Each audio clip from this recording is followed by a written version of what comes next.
Scene 5. Enter Guildenstern and Rosencrantz. I find no reason for this early jaunt. When he has had his sport, he shall soon seek our presence then. In these bright hours my wit is lackadaisical as a drunk wench, and sleep doth rest now heavy on mine eyes. Thy wit is lackadaisical in hours of bright and hours of dark, and hours of all the colours that do lie betwixt the two.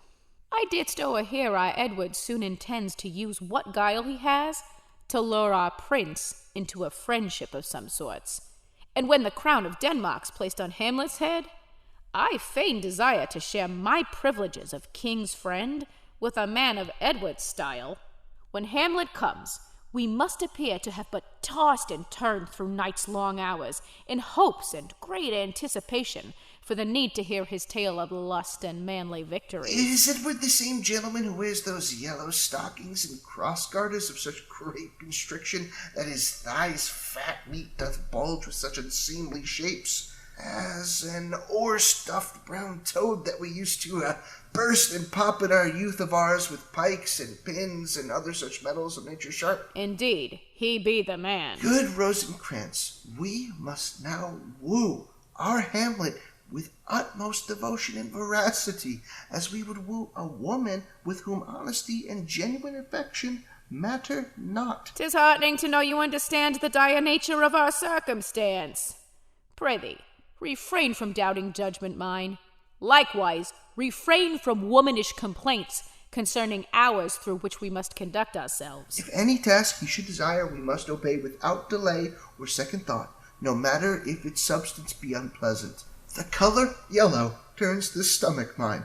To tolerate this Edward in our Hamlet's court would mean a lifetime of a yellow plague. Good morrow, gentlemen. Good morrow, sir. Art thou a Venice sailor whose ship wrecked from overnight? Thou hast spoken.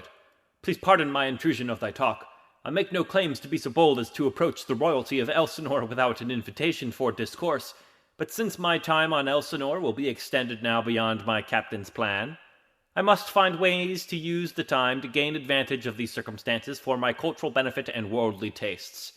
Therefore, my Danish noblemen, if you would care to educate me in the precise locations of the various brothels in this land, and of your preferences of which specific houses and of which women, 'tis clear to me that men of your fine taste of garb and speech and manners all would have acquired favourites of some women sure, an understanding of such skills through which the poor and servants of this castle I could not attain, as they do lack required experiences necessary to inform me of the knowledge that I seek. He speaks with charm and humor, merchant this of Venice. I do think we should keep him for a while. Good sir, we are not of the royal family, as thou dost say. Therefore, there'll be no such disgrace, nor shall we sacrifice our status much to deign to condescend a conversation with the likes of thee, Venetian traveler. Not of the royal family, I hear? What, with clothing, speech, and posture thus, the grace and affluence with which thy bodies move, I would have wagered all the ducats of my purse upon the fact that both of you must have the royalest of blood in veins and heart and stomach and capillaries and all the parts of bodies thine. I have in years of mine transgressed the edges of the land and seas of cornered world this, and 'tis a rarity, I tell thee now, to see and witness gentlemen with such predisposition for the courts and other worldly matters that the minds of common men cannot endure. I'faith, thy upbringing must have been placed in an environment of Denmark's royal blood. Forsooth, the two of you could sway the eyes of any man into belief that you were princes of this land or any land. Markest thou this merchant's words of us? 'Tis true, I've comprehended all these truths for years on end, and not until this date have all my thoughts been thus so validated. Sir, thou hitst the mark. The two of us have been the friends of Hamlet, Prince of Denmark, since our childhoods of many years ago. The sun have barely peeked his head above the trees, and yet already thou hast found excuse to speak my name, and speak of me as if an hour gone by that is absent of syllables and vowels of my name is hour wasted and not worth to live. Good prince, do come here to meet our friend of new, whom God has sent across the seas to tell us truths and wisdom of our lives.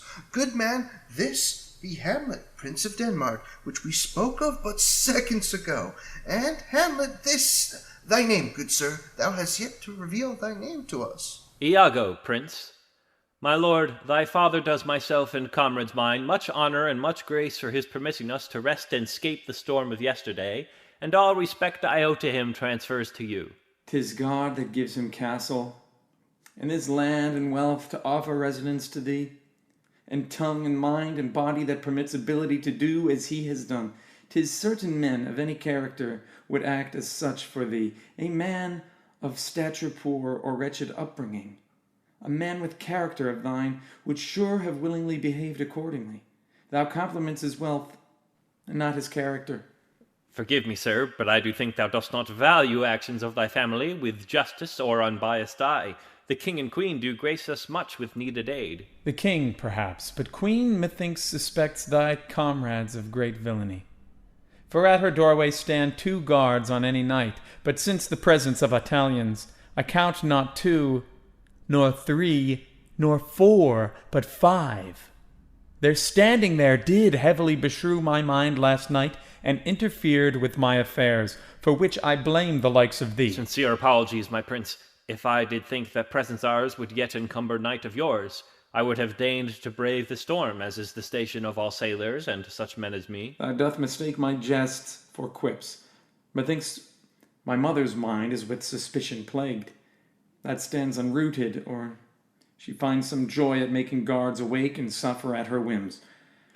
Her thoughts are so mysterious that I know not of them, despite in past I penetrated her from inside out. Such an experience, my lord, that if thou couldst so find the means to do again, I mark with all respect that thou wouldst. Is our friend not a witty one? Prithee, do let us keep him for a while, until returneth he to Italy, or we grow weary of his presence and wit. 'Tis true. This man provides amusement we have lacked in current company. There be some men in company of thine, I dare to say, that have not half the eloquence of our Iago here, nor half the form. You have seduced my friends, Italian, with skill and strategy, but as for me, I do not like thy face. My lord? Thy face, my man. I do not care for it. Such is the tragedy that I indeed dislike thy face, which is well known to be the greater inconvenience of the two than to but merely lack in liking so. What elements of face of mine dost thou dislike? Thou canst be satisfied, even content to know thy face distresses me alone? Thou must make known the cause, the reason why, wherefore, and subtleties of such dislike. I'll condescend to tell thee, since this morn provides naught else to occupy ourselves. There is a stiffness in thy jaw, even as compliments and words of praise do fly between thy lips and in our ears. Indeed, it tightens, thus the mightier the praise. A glint resides within thy eyes, a light of disrespect and base rebellion, a poorly cloaked and hooded element of snide superiority behind a mask of false benevolence and charm. Intolerable to my senses' peace. Thou doth remind me of unbroken steeds that will eventually find peace beneath the legs of greater beings, should a man take time and care to spur thy attitude. My lord, I cannot change my face for thee, though words of thine dishearten spirits mine. As what thou listest as problematic for my face, I am unaware that they exist, and want to weep as they give way to make such men of great intelligence to think that I dishonest am, when opposite to those qualities is what I strive to be. If thou art honest, then I am a Moor. Thou sayest you cannot change thy face. I say thou dost not know of kingly luxuries. If I do charge thee on thy life to change thy face, then change it must. It is divine, and under God that proclamations come from me.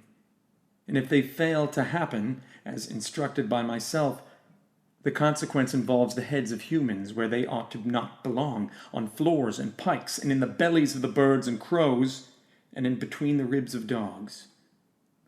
If thou cannot find means to change thy face, because thou art a guest of mine, I will be gracious for thy plight and aid thy cause for better looks. Good Rosencrantz, please help the sailor to adjust his face according to my tastes. Rosencrantz strikes Iago. And Guildenstern, do help thy friend, as his delicate hand will bruise to such extent. Guildenstern strikes Iago. My friends, are single hits now adequate for such a task? Hast one of you become new Hercules without informing me? Proceed until the task is done, my lords. Rosencrantz and Guildenstern strike Iago repeatedly. If thou didst lack the pride with which thou art accused, thy tongue would find its purpose now, and beg from me for mercy here. But I do see, despite the blackness that engulfs thy eyes, a fire still remains, that burns and blazes brighter than before, which speaks to me of lessons not yet learned by thee. Thou art a mediocre actor who can learn his lines, but doth not know the part. And thus he plays without his soul. Perhaps thou lacks a soul with which to play. Come, gentlemen, let's leave this steed to find his soul, or tongue, if it is bitten off.